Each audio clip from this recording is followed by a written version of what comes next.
आज मैं आपसे यही कहना चाहता हूं, अपने शब्दों को अपनी ताकत बनाइए, अपनी सोच को सकारात्मक बनाइए, अपने जीवन को नई दिशा में ले जाइए।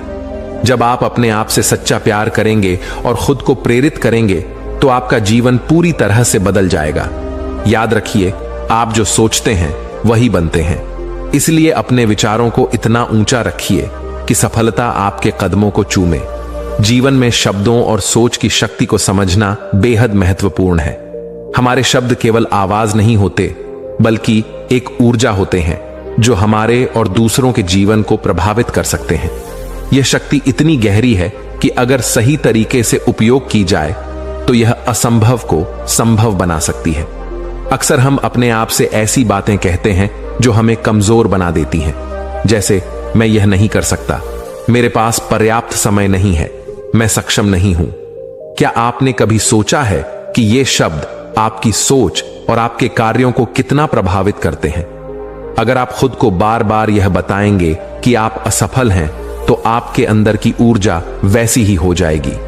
लेकिन अगर आप खुद को यह विश्वास दिलाएं कि मैं सक्षम हूं, मुझे अपने लक्ष्य तक पहुंचने से कोई नहीं रोक सकता, मैं हर परिस्थिति का सामना करने के लिए तैयार हूं, तो आपकी सोच बदलने लगेगी। और याद रखिए, जब सोच बदलती है तो जीवन भी बदल जाता है।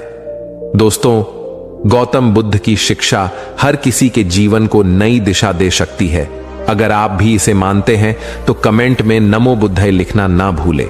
इस कहानी को अंत तक जरूर देखें, क्योंकि ये कहानी आपकी जिंदगी बदलने वाली है। आइए कहानी की शुरुआत करते हैं। दोस्तों, एक नगर में एक महान बौद्ध भिक्षु रहा करते थे। वह बहुत ज्ञानी थे और बहुत ही शांत स्वभाव के थे, और उनकी यह बात ही उनकी विशेषता भी थी। एक बार की बात है, बौद्ध भिक्षु नगरवासियों को उपदेश दे रहे थे। बौद्ध भिक्षु कह रहे थे कि शब्दों में जीवन बदलने की शक्ति होती है। अपने शब्दों से जीवन बदलो। हम जो भी शब्द अपने लिए या दूसरों के लिए कहते हैं, या जो भी बातें करते हैं, उस पर हमें ध्यान देना चाहिए। इतना कहकर बौद्ध भिक्षु ने अपना उपदेश समाप्त किया और वहां से चले गए। एक दिन वह बौद्ध भिक्षु एक मार्ग से होकर गुजर रहे थे। उसी मार्ग से एक युवक होकर गुजर रहा था। उस युवक ने जब उन बौद्ध भिक्षु को देखा तो वह जोर जोर से हंसने लगा और कहने लगा, अरे साधु महाराज, आप तो ढोंगी है। आपके उपदेशों में यह कहने से कि शब्दों में बड़ी ताकत है, आपकी बात सत्य नहीं हो जाएगी। ये सब सिर्फ बातें हैं। भला ऐसा कैसे हो सकता है कि शब्दों से हमारा जीवन बदल सकता है? उस युवक की सारी बातें उन भिक्षुओं ने ध्यानपूर्वक सुनी, और उसके बाद वह मुस्कुराते हुए उस युवक से कहते हैं, बेटा, नाद से ही तो यह दुनिया प्रकट हुई है, और अच्छे शब्दों के पीछे भी नाद ही होता है जो पूरा जीवन बदल देता है। वह बौद्ध भिक्षु उस युवक से कहते हैं, देखो, मैं तुम्हें अपने अनुभव से बता रहा हूं, लेकिन फिर भी तुम्हें यकीन ना हो तो तुम इसे खुद आजमा कर देख सकते हो। उन बौद्ध भिक्षु की यह बात सुनकर युवक थोड़ा सा गंभीर हो गया। उसने काफी देर सोच विचार किया और उसके बाद उन बौद्ध भिक्षु से कहता है, हे गुरुवर, अगर ऐसी बात है तो आप मेरे साथ चलिए। मेरा छोटा भाई है जिसकी उम्र करीब 20 वर्ष है, और उसे न जाने क्या हुआ है। वह करीब 3 वर्षों से कुछ भी नहीं करता, बस लेटा रहता है। दिन भर वह कुछ ना कुछ सोचता रहता है। उसकी यह हालत देखकर हम सब बहुत परेशान हैं। माता पिता भी बहुत चिंतित रहते हैं। हम सब ने कई तरीके अपनाए, कई योजनाएं अपनाई, लेकिन कुछ भी काम नहीं आया। हमने कई बार उससे बात करने तक की कोशिश की, लेकिन वह हमसे कुछ भी नहीं कहता।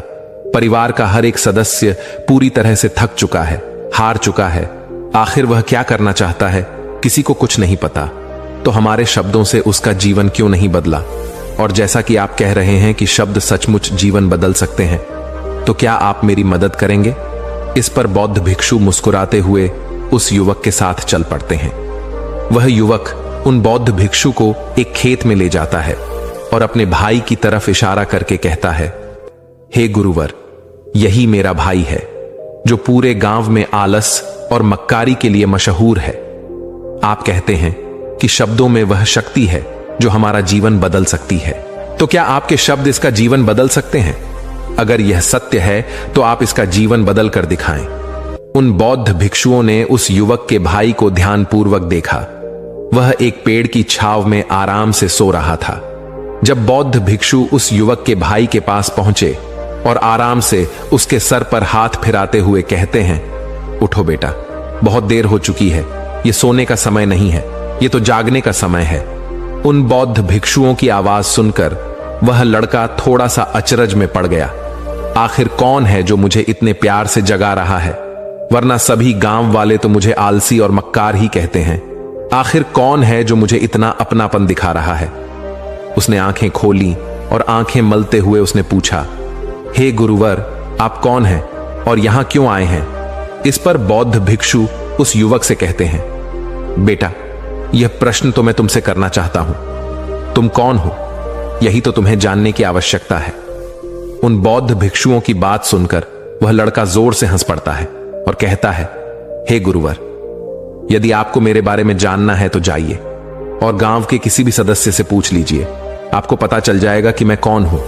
आपसे हर कोई यही कहेगा कि वह तो आलसी है, मक्कार है, तरह तरह के ताने सुनाएंगे, तरह तरह की बातें कहेंगे। इससे आपको यह जरूर यकीन हो जाएगा और आपको यह पता भी चल जाएगा कि मैं कौन हूं। तभी बौद्ध भिक्षु मुस्कुराते हुए उस लड़के से कहते हैं, सबसे पहले मेरी यह बात सुन लो। मेहनती इंसान के खुद के शब्द उसे अंदर तक चोट पहुंचाते हैं, इसलिए कभी भी अपने आप को कोसो मत, अपने शब्दों को सुधारो। और मेरी यह दूसरी बात भी सुन लो, मैंने उन गांव वालों से नहीं पूछा कि तुम कौन हो, मैं तुमसे पूछ रहा हूं कि तुम कौन हो, लेकिन तुमने तो अपनी आदतें मुझे बताई। आलस तुम्हारी पहचान नहीं, तुम्हारी आदत हो सकती है और इंसान नहीं, उनकी आदतें खराब होती हैं। इसलिए बेटा, तुम आलसी और मक्कार नहीं हो, यह तो तुम्हारी आदत है। बस इतनी सी बात है जो गांव वाले नहीं समझ सकते। यह सारी बातें सुनकर वह लड़का थोड़ा सा आश्चर्यचकित रह गया, क्योंकि गांव वाले हमेशा उसे मक्कार, आलसी और तरह तरह के ताने ही सुनाया करते थे। उन बौद्ध भिक्षुओं की यह बात सुनकर उस लड़के की आंखों में आंसू आ गए। वह तुरंत ही दोनों हाथ जोड़कर उन बौद्ध भिक्षु के चरणों में गिर पड़ा और उनसे कहने लगा, आप सत्य कहते हैं, यह मेरी आदत ही है और मैं इस आदत से बहुत परेशान हूं। मैंने बहुत कोशिशें भी की, लाख उपाय किए, लेकिन मैं अपनी इस आदत से छुटकारा ना पा सका। इन आदतों से बाहर आना बहुत कठिन है। मैंने कई बार आलस छोड़ने का प्रयास तक किया, पूरी कोशिश भी की, लेकिन कोई लाभ नहीं हुआ।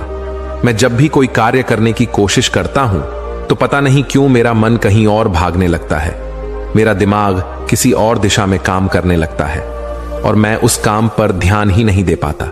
मैं क्या करूं, कैसे करूं, मुझे कुछ भी समझ नहीं आता। जब भी मैं किताबें पढ़ने की कोशिश करता हूं तो मुझे नींद आने लगती है। मन में एक अजीब सा दर्द महसूस होता है, ऐसा लगता है कि मेरा जीवन यूं ही व्यर्थ जा रहा है। और जब मैं इस दर्द को बर्दाश्त नहीं कर पाता तो मैं सो जाता हूं, ताकि जब मैं उठूं तो मुझे दर्द ना महसूस हो। और अब तो मुझे यह भी यकीन हो चुका है कि मैं इन आदतों से नहीं निकल सकता, ये आदतें मुझे नहीं छोड़ने वाली। इस पर बौद्ध भिक्षु उस लड़के से कहते हैं, बेटा, यदि तुम इस आलस की आदत को छोड़ना चाहते हो तो मैं तुम्हें एक सही उपाय बता सकता हूं, लेकिन उसके लिए तुम्हें कल सुबह मुझे मिलना होगा, तभी वह तरीका मैं तुम्हें बताऊंगा। यदि तुम उस तरीके को सीखना चाहते हो तो कल सुबह मेरे पास चले आना। इतना कहकर बौद्ध भिक्षु वहां से चले गए, लेकिन उन बौद्ध भिक्षु की सारी बातें उस लड़के के कानों में गूंज रही थीं। वह यह समझ नहीं पा रहा था कि आखिर वह बौद्ध भिक्षु उसे कौन सा मार्ग दिखाने वाले हैं। वह ऐसा कौन सा उपाय बता देंगे जिससे उसके जीवन से आलस्य हमेशा हमेशा के लिए खत्म हो जाएगा। देखते ही देखते रात हो गई। रात भर वह अपने बिस्तर पर करवट लेता रहा और उन बौद्ध भिक्षु की बातों के बारे में सोचता रहा। इसी प्रकार देखते ही देखते सुबह हो गई और वह लड़का उन बौद्ध भिक्षुओं के पास जा पहुंचा। वह लड़का उन बौद्ध भिक्षु को प्रणाम करता है और कहता है, गुरुवर, जैसा कि आपने कहा था, लीजिए मैं आ गया। अब मुझे वह मार्ग बता दीजिए जिसे मैं अपने जीवन से इस आलस्य को निकाल सकता हूं। तभी बौद्ध भिक्षु उस लड़के से कहते हैं, बेटा, जब भी तुम्हारा मन दुविधा में हो, तुम निर्णय ना ले पा रहे हो और तुम्हारे मन में तरह तरह के प्रश्न उठ रहे हो कि मैं क्या करूं, कैसे करूं, इसका कार्य को पूर्ण कैसे करूं, यह सब कैसे होगा, तब तुम वास्तविकता में अपने अतीत से सोच रहे हो कि पिछली बार तुम्हारे ऐसा करने पर क्या हुआ या अतीत में तुमसे लोगों ने क्या कहा था। तो आज से कभी भी अपने अतीत से नहीं, बल्कि भविष्य से सोचो। इस पर लड़का कहता है, भविष्य से वह भला कैसे? तभी बौद्ध भिक्षु उस लड़के से कहते हैं, मान लो कि तुम्हें आज किसी भी चीज की कमी नहीं है। तुम्हारे पास वह हर चीज है जो तुम चाहते हो, वह सारी सुख सुविधाएं हैं। तो अब बताओ तुम अपना जीवन कैसे व्यतीत करना चाहोगे? उन बौद्ध भिक्षु की यह बात सुनकर वह लड़का कुछ देर के लिए सोच में पड़ गया, क्योंकि आज तक उसने सभी गांव वालों के केवल ताने ही सुने थे। किसी ने भी आज तक उसके जीवन के बारे में उससे ऐसी बात नहीं की थी, और वह गुरुवर उसे आने वाले भविष्य के बारे में उससे बातें कर रहे थे। उन बौद्ध भिक्षु की यह बात सुनकर वह लड़का खुद से प्रश्न करने लग गया कि अगर मेरे पास सब कुछ होगा, धन की कोई कमी नहीं होगी और सारी सुख सुविधाएं होंगी, तो मैं अपना जीवन कैसे व्यतीत करूंगा? कुछ देर सोच विचार करने के बाद वह उन बौद्ध भिक्षु से कहता है, गुरुवर, मैं यह दुनिया घूमना चाहूंगा, पहाड़ों पर चढ़ना चाहूंगा, समुद्र की रेत पर चलना चाहूंगा और मैं एक बहुत बड़ा व्यापारी बनना चाहूंगा। तभी अचानक उस लड़के का ध्यान टूट गया और वह उन बौद्ध भिक्षु से कहता है, परंतु हे गुरुवर, यह सब कैसे संभव होगा? केवल मेरी मात्र सोच लेने से तो यह सब पूरा नहीं होने वाला। उसके ऐसा कहते ही उसके अतीत में बीती हुई सारी घटनाएं उसकी आंखों के सामने से गुजरने लगीं और वह एक बार फिर से निराश होने लगा। और अब वह यह सोचने लगा कि मेरे पास तो पैसे ही नहीं है, तो मैं भला व्यापार कैसे कर सकता हूं? ना ही मेरे पास व्यापार का कोई अनुभव है। ऐसी स्थिति में मैं भला यहां से कैसे निकल सकता हूं?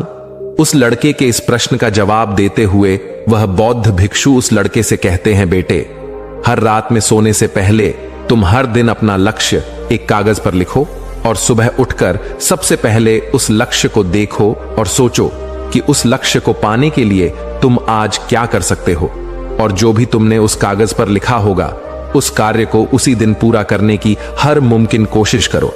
इस पर वह लड़का कहता है, ठीक है, आप सच कह रहे हैं, लेकिन जब मैं बहुत सोचने लगता हूं तो मेरा मन बेचैन होने लगता है और मन में तरह तरह के विचार उठने लगते हैं, और इन विचारों को शांत करने के लिए मैं सो जाता हूं ताकि वह विचार मुझे परेशान न करे।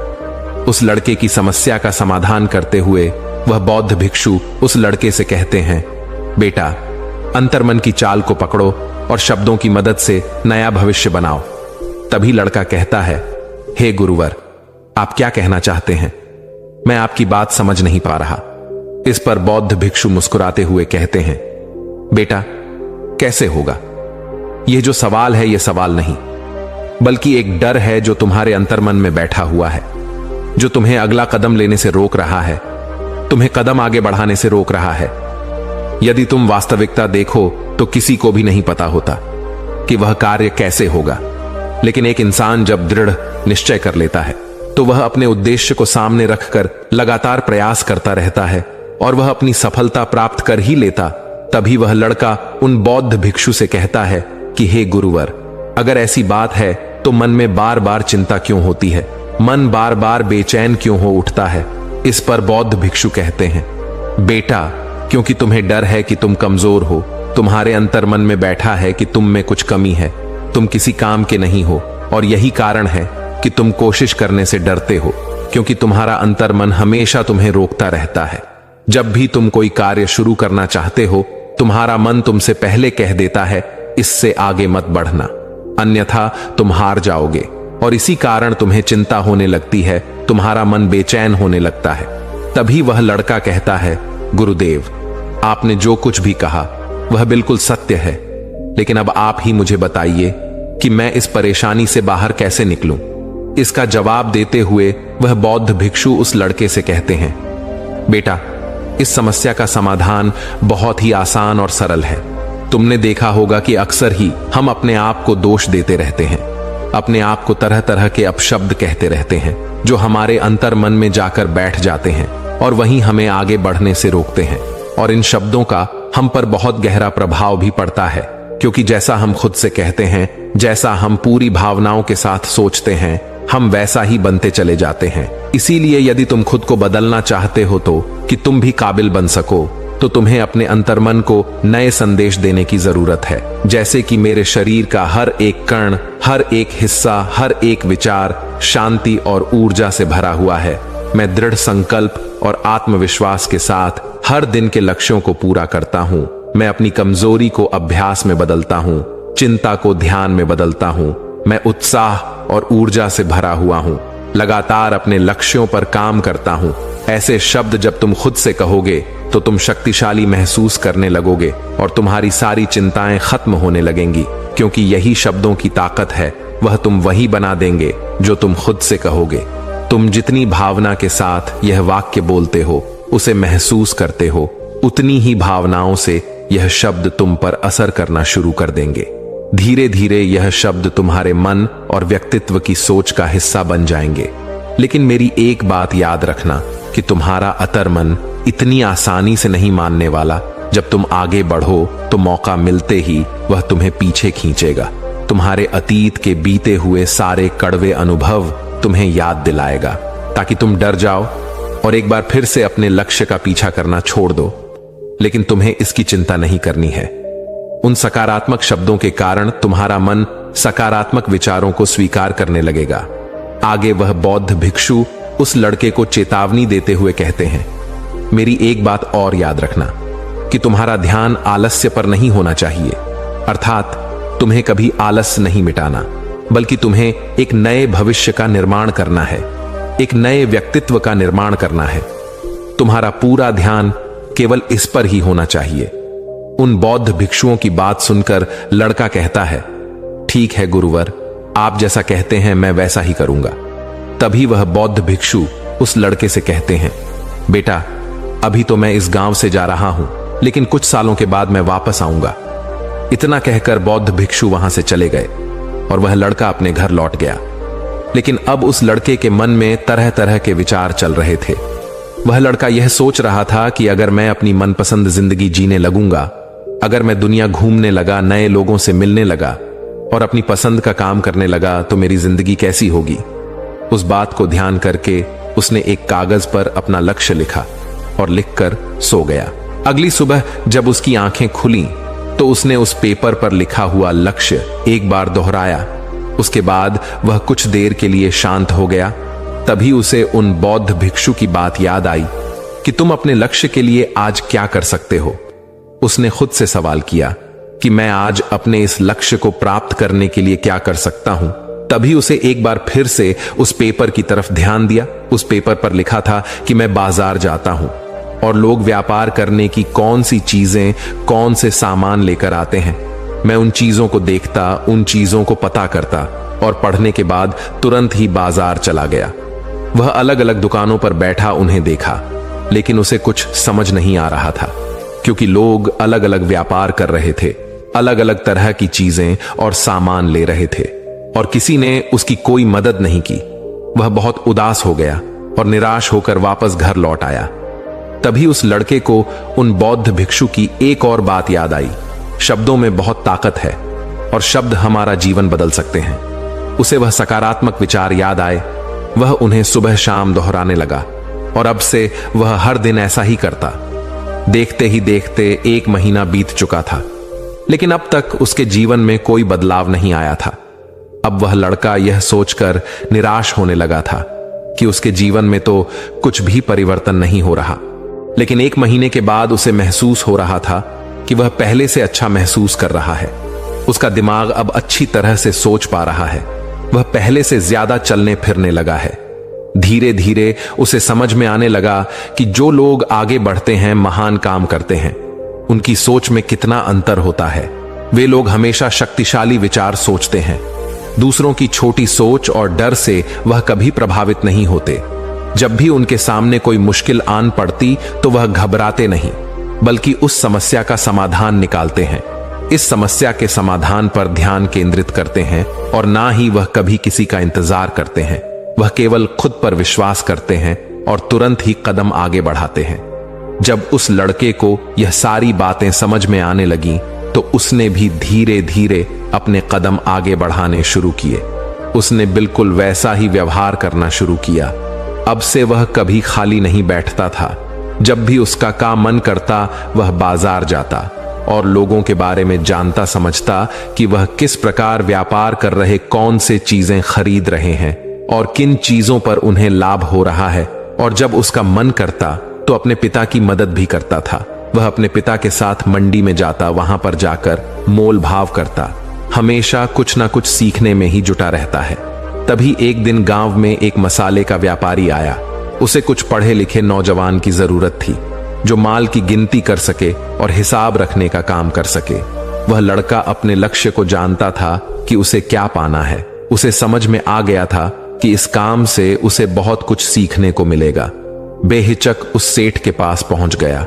वह जानता था कि उसे उस काम के बहुत कम पैसे मिलेंगे, लेकिन फिर भी वह उस काम को करने के लिए तैयार था।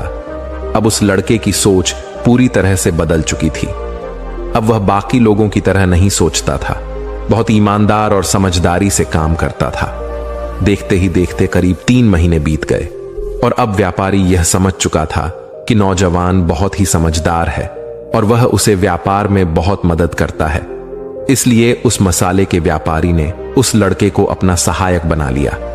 उस व्यापारी ने देखा कि इस लड़के की दिनचर्या सबसे अलग है। यह हर दिन पढ़ता है, लिखता है, सुबह उठकर ध्यान करता है, नई चीजें सीखता है, परेशानी आई तो भी विचलित नहीं होता। यह सबसे सम्मान से बात करता है, सबका आदर करता है। देखते ही देखते 1 साल बीत चुके थे और अब तो व्यापारी उस नौजवान से बहुत खुश था। उसने धीरे धीरे उस नौजवान को व्यापार के सारे गुण सिखा दिए और देखते ही देखते वह लड़का अब एक छोटा सा व्यापारी बन चुका था। और जब उस लड़के के अंदर व्यापार की समझ आ गई तो उसने जड़ी बूटियों का व्यापार शुरू कर दिया और देखते ही देखते केवल कुछ ही वर्षों में उस नगर का सबसे बड़ा व्यापारी बन गया। लोग उसे सबसे बड़े व्यापारी के नाम से जानने लगे। उसका नाम दूर दूर तक फैलने लगा। करीब 5 वर्षों बाद जब वह वापस अपने घर लौटा तो लोग बहुत हैरान थे उसे देखकर। लोग बहुत अचंभित थे।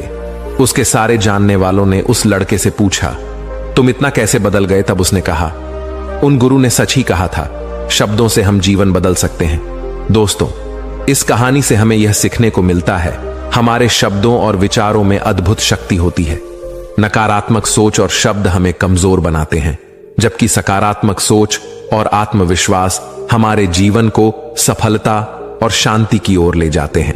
इसलिए हमेशा सोच समझकर शब्दों का चयन करें और अपने विचारों को सकारात्मक रखें। दोस्तों, उम्मीद है कि आपने आज की इस वीडियो से जरूर कुछ ना कुछ सीखा होगा। तो इस वीडियो को लाइक और अपने दोस्तों के साथ शेयर करना ना भूलें। हमें ऐसे ही सपोर्ट करने के लिए चैनल को सब्सक्राइब और घंटी बटन को जरूर दबा दें। तो चलिए मिलते हैं एक और वीडियो में। तब तक के लिए अपना ख्याल रखें। धन्यवाद।